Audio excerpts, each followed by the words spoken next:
If you're planning a hike or if you're planning to go hiking soon, this video is for you.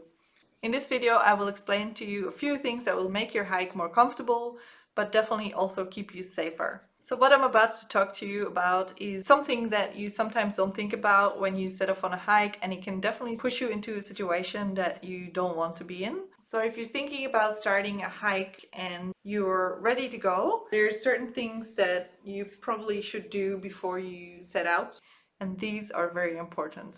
A lot of people actually don't do these things, but I think they're very important to avoid an emergency and to have a better experience on your hike. So the first thing I think you should do is always tell someone where you're going.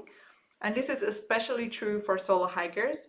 So I always tell a friend where I'm going, what my plan is, and where I will end up for the night. If I go for a day hike, I would also let someone know that I'm planning to do a day hike. They will know where I'm planning to hike, and if I don't return, then at least someone knows where I am or where I've last been seen. If you have a housemate or something like that, you could just leave a note or send an SMS to a friend. So it will give you that extra sense of security that if you do get lost, that someone knows where to look for you. But also it will give them a sense of security that if you do get lost, that they know where to look.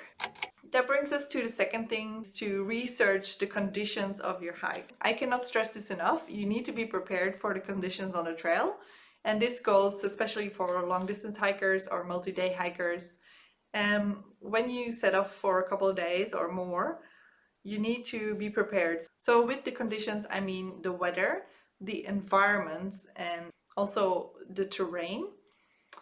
For example, you might be hiking in the desert. You need to know what to expect when you go hiking in the desert. You need to be prepared. You need to plan accordingly. If you are going to encounter some river crossings, you need to know what not to do and what best to do in a certain situation. But also, what if you go onto a hike and there's like high levels of elevation change?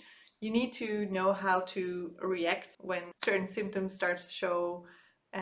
You need to be prepared, guys. Like, this is serious. Like, this is actually a serious video, but to be honest, like when I first started hiking, I would have never considered this, and I would just think like, oh yeah, I'm going to do the West Highland Way, or I'm going on a hike in New Zealand, it's perfectly signposted, I'll be fine. But bear in mind, every hike can have treacherous conditions, and the more you prepare, the safer you are.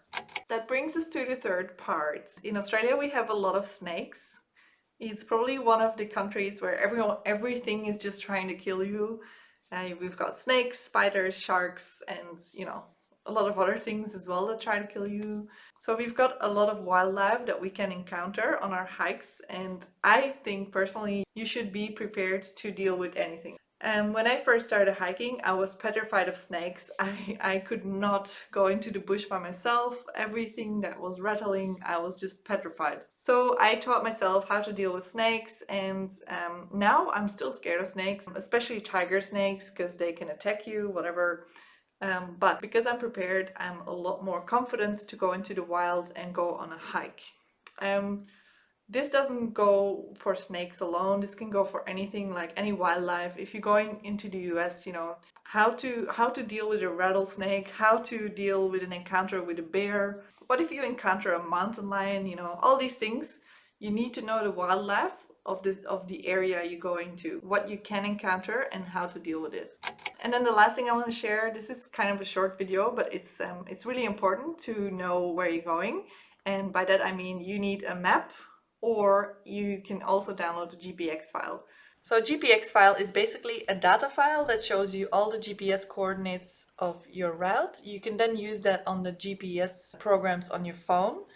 And then when you press the GPS button, it will show you exactly where you are on the route. Most of the routes that you can find on the internet will also have a GPX file. You can just download it, put it on your phone, and then you can also use a GPX file offline, but you need a good one, and that's why I'm going to do a separate video on this. So a lot of people think that, oh yeah, it's signposted, I can't get lost, no way. No worries, I'll just go on this hike and I'll be back in a few hours, or in a few days. But what happens if you get lost? And I've encountered a situation where I was without a GPX file and without a map, and that usually happens when you go on a day hike or an overnight hike. But it's not ideal because once you get lost, it's really hard to find your way back. And I will do a separate video about what you need to do when you get lost, guys. Until then, bear in mind that before you set off, you need to know where you're going, and you need to have navigation, and you need to have a map. So you need to know the route. So for now, these are a few things that you need to consider before you set off on a hike to keep you safe. Just definitely keep this in mind. All right, stay tuned for more, and I'll see you later. Bye.